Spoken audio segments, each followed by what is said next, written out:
Film kali ini berfokus pada salah satu pria bernama Jacob. Dia adalah seorang pekerja kantor biasa yang memiliki hidup normal bersama istri dan seorang putranya yang masih kecil. Kehidupannya selama ini baik-baik saja sampai suatu saat ketika dirinya pulang setelah makan malam bersama kedua rekan kerjanya. Di perjalanan mobil yang mereka kendarai mengalami kecelakaan yang menyebabkan kedua rekan kerjanya tadi tewas seketika. Beruntung Jacob dan istrinya masih selamat.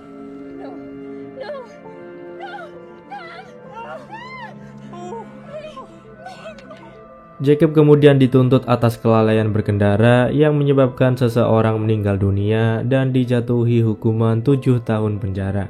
Dan dari sinilah semuanya berawal. Jacob yang baru pertama kali masuk penjara harus bisa menyesuaikan diri untuk bisa bertahan hidup di penjara itu. Seperti yang kita ketahui, penjara merupakan sebuah tempat yang menerapkan hukum rimba.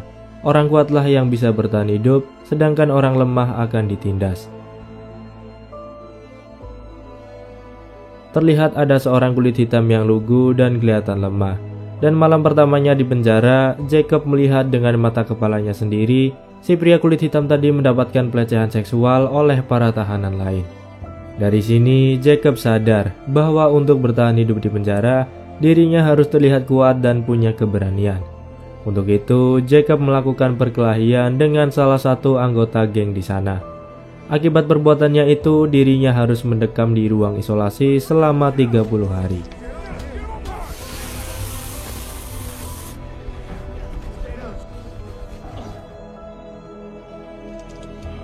Step in.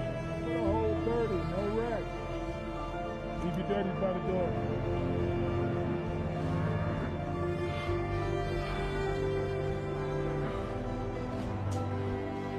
Ketika dikeluarkan dari ruang isolasi, salah satu kelompok geng di penjara itu pun tertarik dengan Jacob, kemudian merekrutnya menjadi salah satu anggota dari geng tersebut.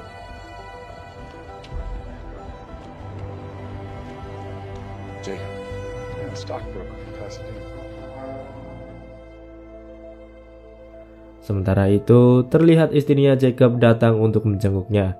Dia juga mengeluhkan bahwa tabungannya sudah mulai menipis dan bingung mencari uang kemana lagi. Jacob hanya bisa pasrah mendengar keluhan istrinya itu dan tidak bisa berbuat apa-apa.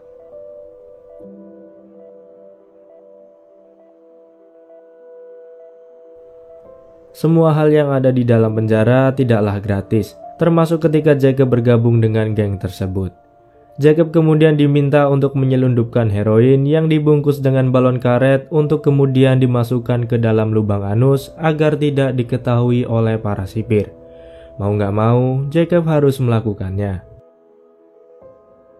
Tidak cukup sampai di situ. Jika Jacob benar-benar ingin masuk ke dalam geng tersebut, dia harus membunuh seorang tahanan dari geng lain di sana.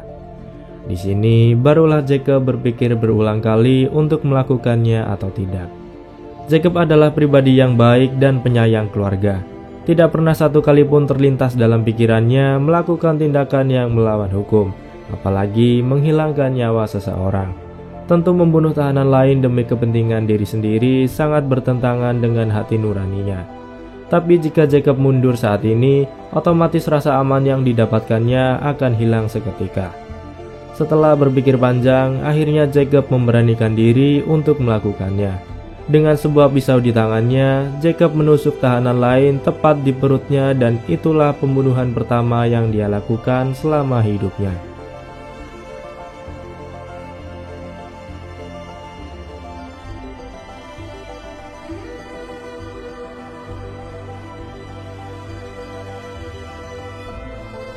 Beberapa tahun kemudian, kini Jacob terlihat berbeda dengan kumis dan jenggot yang tumbuh liar.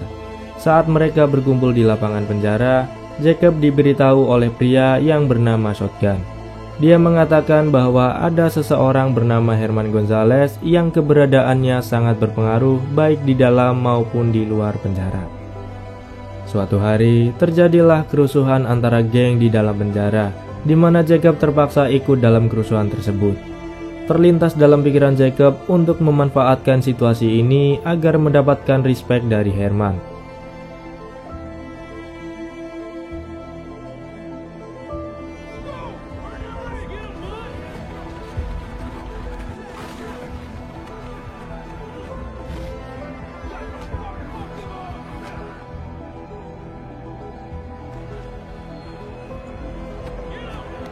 Ketika salah satu tahanan akan menyerang Herman, Jacob langsung berlari menyelamatkannya dan berhasil membunuh tahanan itu.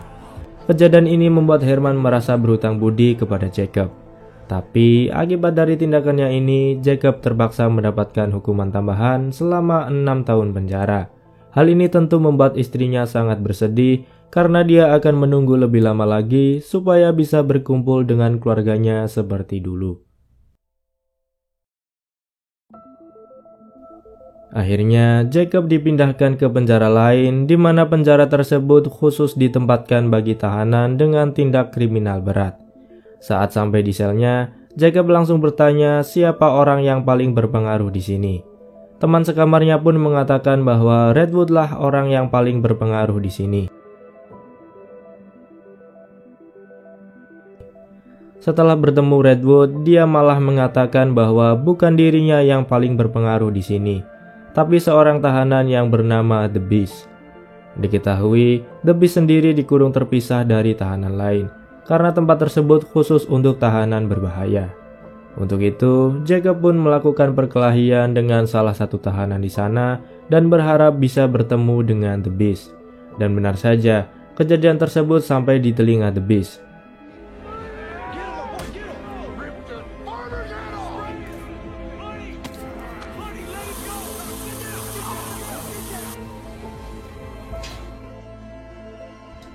Jacob kemudian dibawa oleh salah satu sipir yang merupakan anak buah The Beast untuk bertemu langsung dengannya. The Beast sendiri merupakan ketua dari sebuah gangster yang paling berbahaya di dunia. Walaupun dia ada di dalam penjara, dia masih bisa mengendalikan gengnya dan bisnis narkoba yang dijalankannya. Contohnya saja sipir tadi yang membawa Jacob. Dia sudah disogok dan menerima uang setoran setiap bulan supaya menjadi tangan kanan The Beast. Kekuasaannya yang besar ini membuat The Beast menjadi salah satu tahanan paling berbahaya di sana. Dengan masuknya Jacob di circle-nya, membuat dia harus menuruti semua perintah dari The Beast. Dan sekarang, Jacob resmi menjadi tangan kanan dari The Beast. Beberapa tahun berlalu, Jacob mendapatkan pengurangan masa tahanan, sehingga beberapa hari lagi dia akan bebas dari penjara. Hal ini tentu membuatnya senang karena sebentar lagi dia akan bisa berkumpul dengan keluarganya seperti dulu. The Beast yang mengetahui bahwa Jacob akan bebas, memerintahkannya untuk mengurus bisnisnya di luar sana. Awalnya, Jacob menolak perintah itu. Tapi karena The Beast mengancam keselamatan anak dan istrinya, mau nggak mau dia menuruti perintah itu.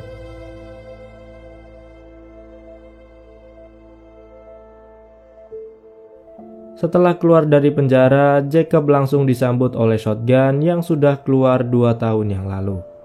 Dia pun mengajak Jacob ke sebuah pesta untuk menyambut kedatangannya. Tiba-tiba terjadi penembakan di pesta tersebut yang ditunjukkan ke arahnya. Beruntung Jacob selamat dari insiden itu. Entah siapa yang melakukan percobaan pembunuhan itu.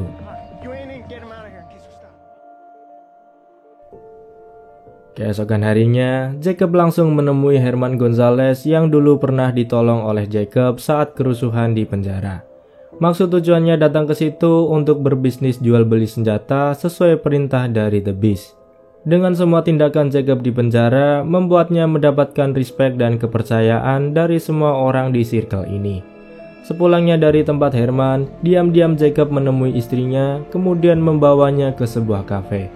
Jika ada salah satu anggota geng yang melihat itu, maka nyawa istri dan anaknya bisa terancam.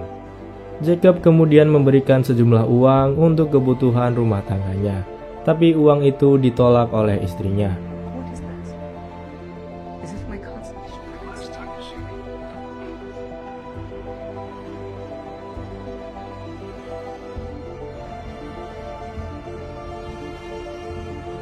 Sejauh ini dapat disimpulkan bahwa tindakan Jacob selama ini semata-mata untuk bertahan hidup di sana.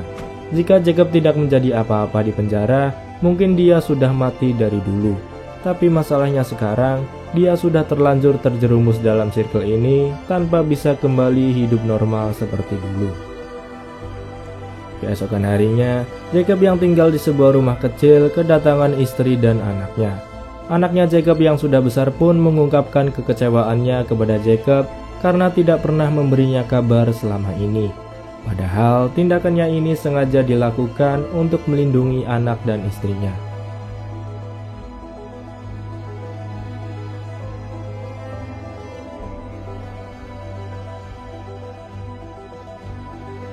Tidak bisa tinggal diam, Jacob pun memutuskan untuk membuat sebuah rencana demi mengakhiri ini semua. Dimulai dengan membunuh shotgun yang ternyata dialah dalang dibalik penembakan di pesta waktu itu. Motif tindakannya ini dilakukan karena shotgun merasa iri dengan Jacob yang bisa mendapatkan kepercayaan dari The Beast.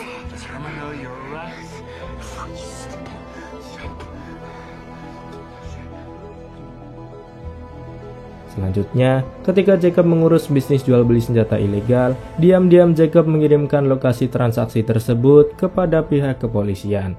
Jadi, ketika Jacob sampai di lokasi tersebut, polisi juga datang dan langsung menggerebek mereka. Polisi awalnya mendapat perlawanan dan terjadilah baku tembak di antara kedua belah pihak. Tapi akhirnya, semua anggota geng di sana tewas dan Jacob yang sudah mengetahui polisi akan datang hanya tiarap dan menjadi satu-satunya yang selamat dalam insiden itu.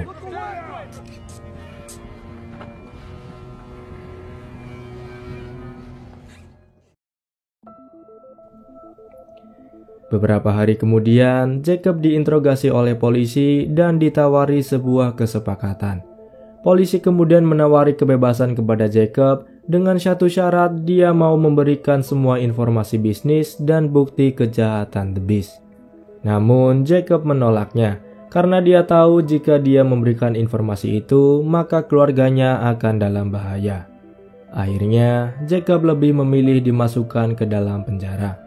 Tapi kejutannya adalah ternyata Jacob dimasukkan ke dalam penjara di mana The Beast ditahan. Dan bukan hanya itu saja, ternyata Jacob sudah merencanakan ini semua. Sebelumnya, dia telah menyelundupkan sebuah silet yang dibungkus kain dan dimasukkan ke dalam anusnya. Jacob kemudian dibawa oleh sipir dan ditempatkan di sebuah kurungan persis di samping The Beast.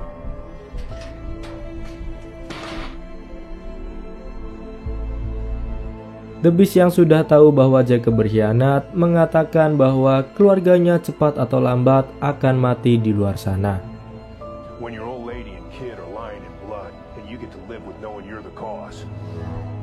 Saat akan dipindahkan ke ruangan lain, Jacob langsung mengeluarkan silet itu dan memaksa sipir tadi masuk ke dalam kurungan.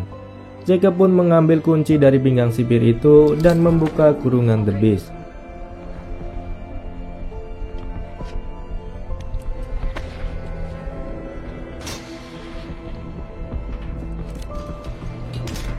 Terjadi perkelahian di antara mereka berdua yang dimenangkan oleh Jacob. The Beast akhirnya tewas mengenaskan dengan leher yang terputus akibat sayatan silet yang dibawa Jacob.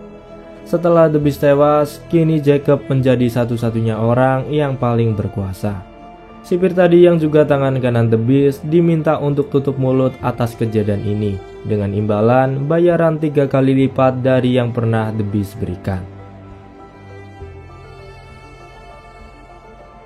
Setelah semua yang terjadi, kini Jacob bisa hidup dengan tenang karena tidak ada lagi ancaman yang meneror anak dan istrinya. Jacob sendiri akhirnya dituntut hukuman penjara seumur hidup dan entah sampai kapan bisa berkumpul dengan keluarga kecilnya seperti dulu. Dan film pun berakhir. Bagi kalian yang suka dengan video ini bisa like, kalau kalian nggak suka bisa dislike, dan kalau kalian tertarik sama konten selanjutnya bisa subscribe channel ini. Terima kasih sudah menonton dan sampai jumpa di video selanjutnya.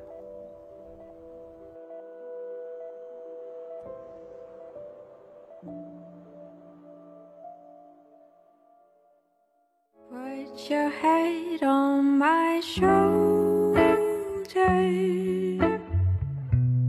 Hold me in your arms, baby. Squeeze me oh so tight.